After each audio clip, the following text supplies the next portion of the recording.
Denied ang visa ni Beverly. Beverly, tell me what you think about the special delivery LBC parcel love letter from us. Tell me what you think about it. So, paano na lang yung nagka-chance mo punta ng Amerika? Wala, is the deniability is the best policy.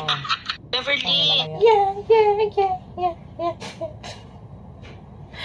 So, paano pala yan kung denied talaga? Kung totoo ba talagang denied tong visa ni Beverly papuntang US, hindi ka na makakasama talaga sa US tour ni LSJ TV ban. Tama ba ito, guys?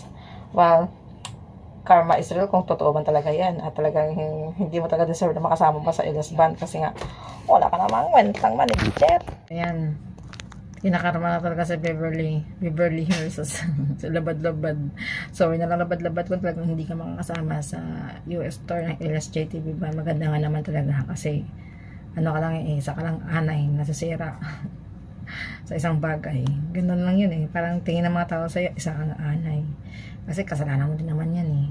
Na alam mo naman talaga na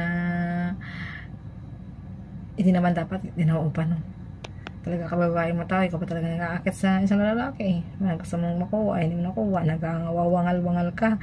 Ngayon nagmamalinis ka na wala kang kasalanan. Ay nako, labad-labad talaga. Diba? Walang sekretong hindi nabubanyag. Ganun, guys.